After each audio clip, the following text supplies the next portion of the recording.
Hello, grade 10s. This is the video for Unit 3, Lesson 8, or 3.8. And this is the last lesson of Unit 3 and the last type of factoring. So we've done types 1, 2, and 3. We're on type 4 today, and it is the final type of factoring. So yesterday we did type 3, and yesterday was all about trinomials, right? So yesterday we talked about trinomials in the form of ax squared plus bx plus c. So we always had a squared term out front and then a middle x term. Sometimes it was y or z, doesn't matter. And then the last term was a constant term or a number by itself. And what was special was about yesterday was that a did always equal 1. So the number in front of x yesterday was always a 1 or there was nothing there. And if there was something there, we took it out. So I'm just going to refresh your memory here on what I'm talking about. So here's a review of type 3 of factoring. So yesterday I would give you a question like this and I would say, but look at what's in front of x squared. There's a 2 and we need that to be a 1. So we need to get rid of that 2. And I'm able to divide every term by 2 here. It's the greatest common factor. So I'm going to write a 2 down and I'm going to open the bracket and what's left is x squared minus 3x minus 10. Right? So I'm cutting every term in half. So now with what's in the brackets there, this is what we did yesterday for type 3. So when we factor trinomials where a equals 1, we always have 2 brackets. The variable that we're dealing with here is x, so that went out front of each bracket.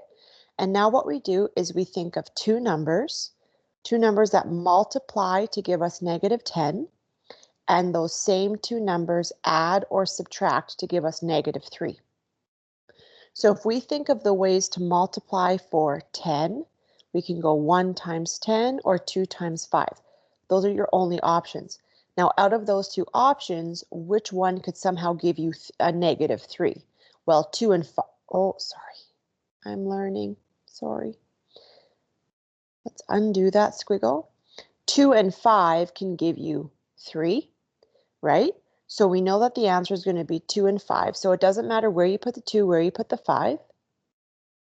But what does matter is where you put the symbols. So you could have 2 negatives or 2 positives or 1 of each.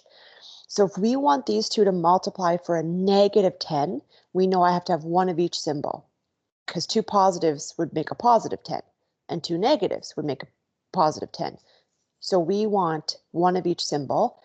But in order for it to be a negative 3 when you add and subtract them, the 5 has to be the negative and the 2 has to be the positive because negative 5 plus 2 will still remain in the negative world. It'll still be negative 3. And then we can't forget that we have that 2 out front. So that's a review of yesterday. Today, type 4, is what happens when we have a trinomial where a doesn't equal 1 and we can't even factor it out. So like here again, I took that 2 out. So in the end, a did equal 1. There was a 1 there, right? What happens when we can't take that 1 or that number out? Like in this case right here, I have 3g squared minus 19g plus 28. Okay, so we have that 3 out front. He's kind of the problem. And we can't get rid of him because I can't divide those terms by 3. It's not a common factor. So we have to deal with it. When we encounter this scenario, it's called the guess and check method. It's not very formal. Literally what we're going to do is we're going to guess some numbers and see if they work. And if they don't work, we try again. Okay? So for the guess and check method, every answer again will be in the form of 2 brackets, just like type 3. Okay? So the first thing you're going to do is think of 2 numbers that multiplies for the first term. So I'm going to write that down. Whoops. Think of 2 numbers that multiply for the first term. So in this case, the first term is the 3g squared, excuse me. So what are ways to multiply for 3? The only way to multiply for 3, I'll make that a little bit bigger. The only way to multiply for 3 is 1 times 3, right? That's the only other way. So we know for sure that in the front of the bracket, we're going to put those numbers. Okay, if there was another option, we're going to get to that. Like say there was 2 options to multiply for the number, we would just have to guess which one we think is right. Okay, but we want these two, the 1 and the 3, to multiply to give me 3g squared. So in order for that to happen, I have to tack on a g to each. So when I multiply those first terms together, 1g times 3g, that will give me 3g squared. Okay. The next thing we do is we think of 2 numbers that multiply for the last term, the 28. Think of 2 numbers that multiply for the last or third term. So in this case, that would be the 28, right? So 1 times 28, 2 times 14, and 4 times 7. So here there's 3 options. Okay, now here you have to listen carefully. There's 3 options. This is where we guess. Okay, a few little tricks. Usually not this one. It's usually not the one with the 1. So it's usually not this option, the 1 and 28. Okay, so whichever one is the 1 times the number, just leave that one. It's usually not that one. So we're going to go with either 2 and 14 or 4 and 7. If we were in class, I would say someone just guess. So let's go with 2 and 14.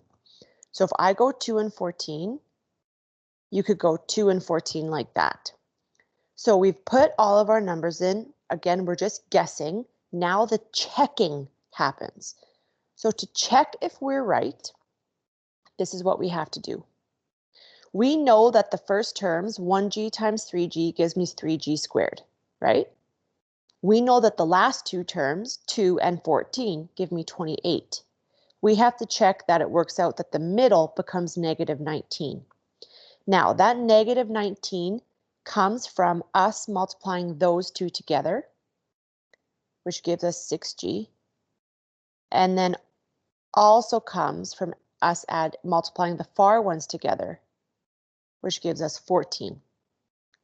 Okay, so if you look at the results there in red, 6g and 14g, could those ever give me 19 somehow if I added them or subtracted them? Well, no, they could give me 20, not 19. So that means that we have to kind of start over, okay? So we back up, erase your work. Now, we know that 2 and 14 doesn't work in this order, but what we could do is we could flip them around and put 14 and 2. That's an option. And if we quickly check, 14 times 3, well, that's 42. And if we check these guys, well, that's 2. Well, 42 and 2 could also never give me 19. So we know that's not right either. So we know that 14 and 2 actually isn't an option either. So that means it has to be the 4 and the 7. So we're going to try 4 and 7. And again, you can kind of pick where the 4 goes, where the 7 goes. That's part of the guessing. So now we check. 4 times 3 is 12. And the outsiders, 1 times 7 is 7. Now, could 12 and 7 somehow give me negative 19? Yes, they could if I made both of them negative. Whoops. if I made both of them negative, negative 12 take away 7 is negative 19. So that works. We've nailed it. We got it. So all we have to do now is figure out what symbols go inside the brackets. And I kind of already explained it here. In order for them to equal negative 19, it would have to be negative 12 take away 7. So they would both have to be negative. And there you go. Okay, so I kind of missed out here on finishing writing out the steps on the right-hand side, so I'll finish that now. So the first thing we did was we thought of two numbers that multiply for the first term. Then we thought of two numbers that multiply for the last term. I'll write that in red because, yeah, it was a step I did in red. Verify that terms 1 and 4 and 2 and 3 multiply and then add or subtract to give you the middle term. And then last step would be, if so, if you guess the numbers right, determine symbols.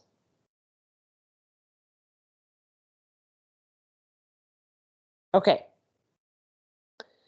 Example 2. 4h squared plus 20h plus 9. So we know, oh, I don't want red, sorry. We know that every answer is going to be in the form of two brackets again. So step 1, if we scroll up, says, think of two numbers that multiply for the first term. Well, our first term is 4. So if we think of 4, my only options are 1 times 4, 2 times 2. Now, like I said before, usually it's not the option with the 1. So let's start by starting with the 2 and the 2. Okay? Now, again, those two terms have to multiply together to give you 4h squared. So in order for that to happen, they both have the h. So the first terms you put in your bracket will always have a letter attached to them. Okay, now for this guy over here, we have to think of two numbers that multiply for 9. There we go, 1 times 3. Oh, sorry, 1 times 9 or 3 times 3. Again, it's usually not the one with the 1.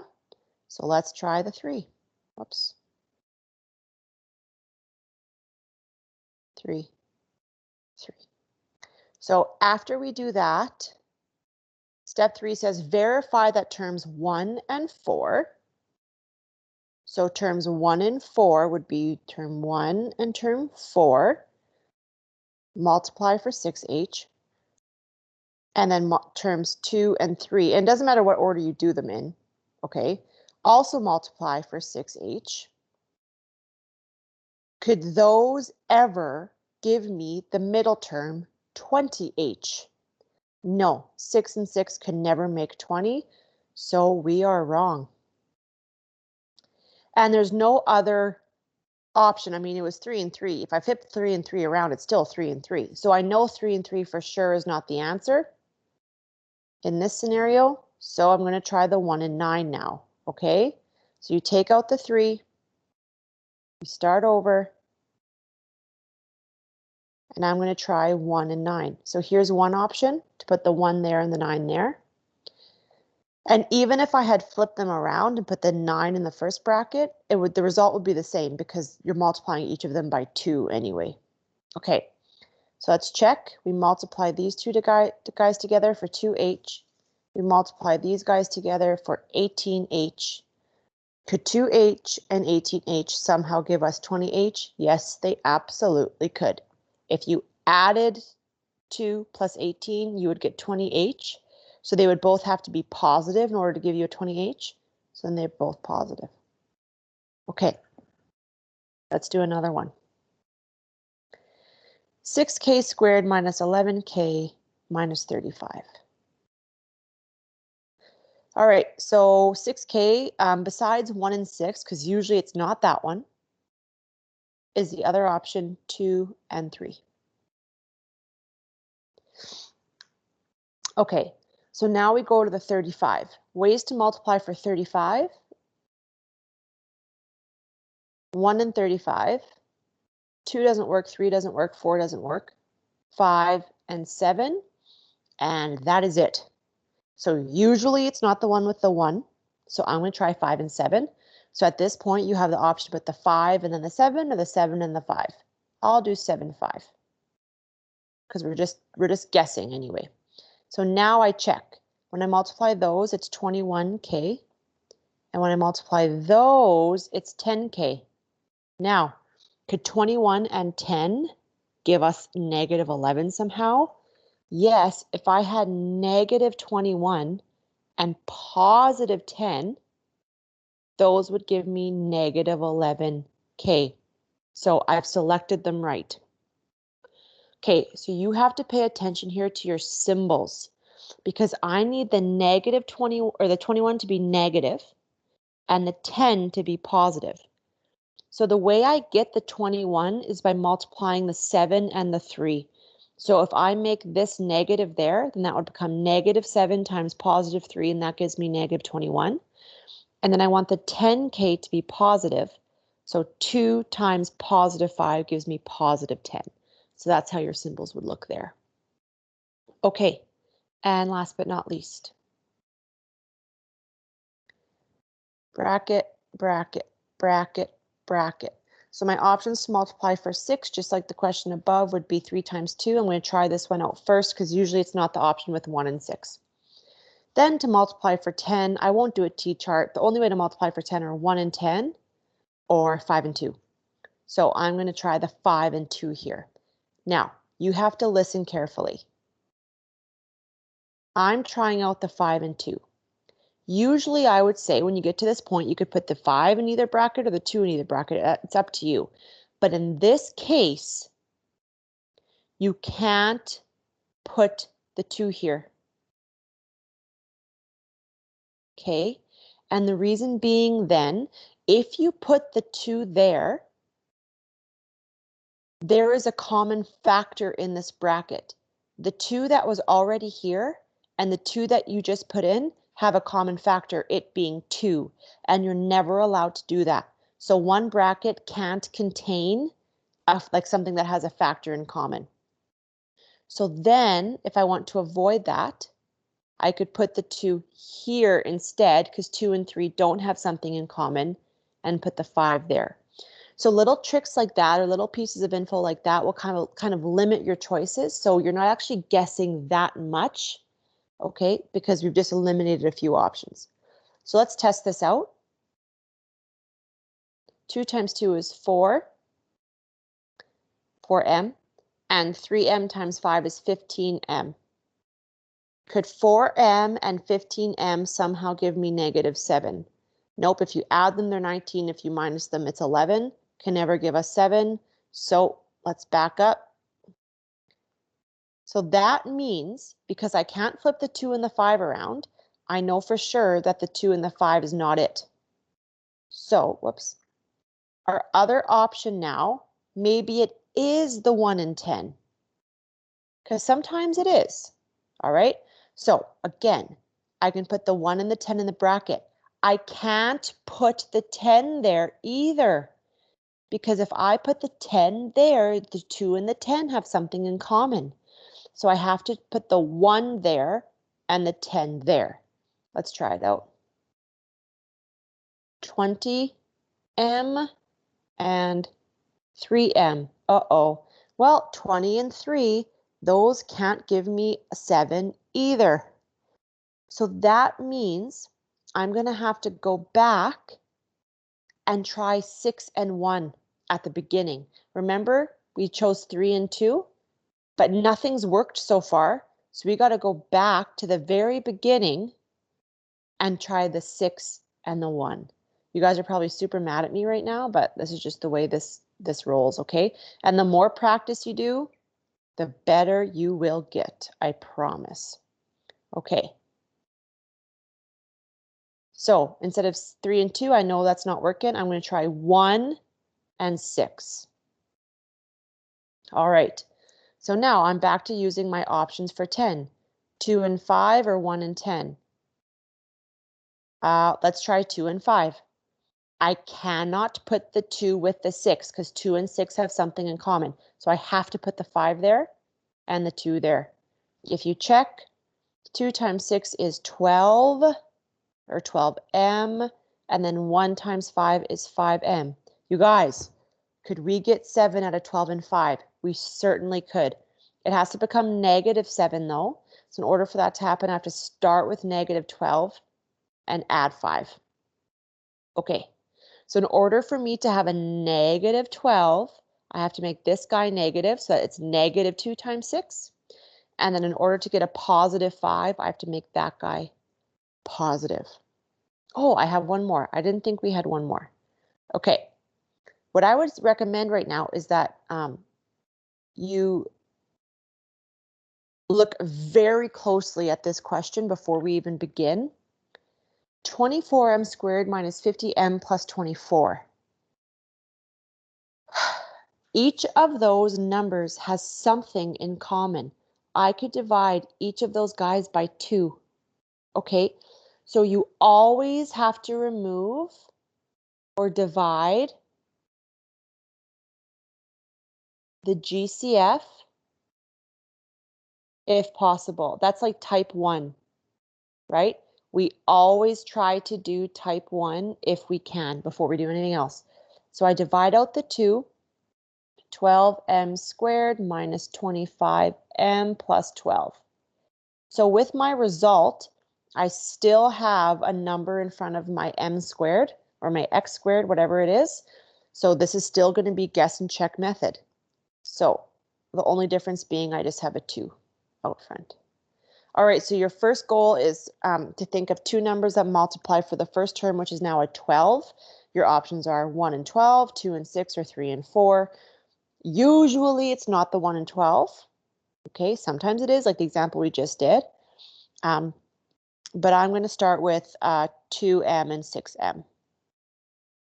Okay, now the next thing we have to do again is figure out a way to multiply for that last number, which is also 12.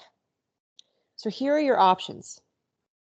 Now, remember what I said about you can't put something in the bracket that has a common factor? If I chose 3 and 4, for example, I cannot put the 3 in with the 6 because they'd have a common factor, but I also can't put the 4 in with the 6 because they would have a common factor of 2. So I couldn't put the 3 or the 4 in there with that, so I'm not even going to choose it. Same thing with the 2 and 6.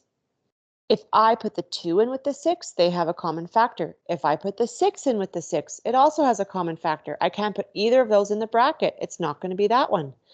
And then if I look at the 1 and 12, well, if I put the 12 in with the 6, they have a common factor. So I could get away with putting the 1 in there because 1 and 6 won't have a common factor.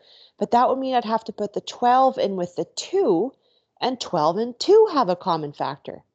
So literally none of these work. So at this point right here, I know that for sure 2 and 6 aren't correct because if I chose those, I literally can't put anything in with them. So instead of choosing 2 and 6, I'm going to go to my next option, 3m and 4m.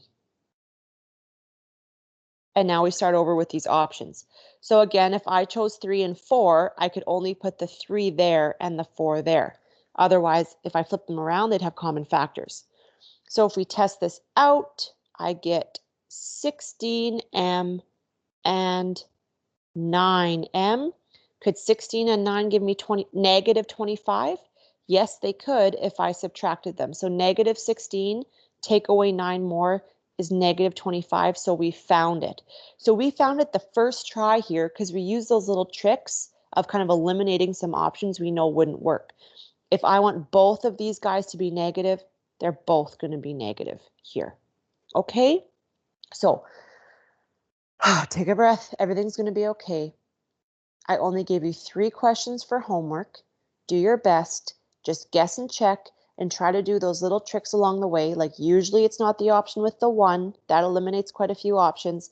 And you can't have common factors in the same bracket. That definitely eliminates a lot of options. And remember to always divide out a greatest common factor first if you can. Okay, good luck.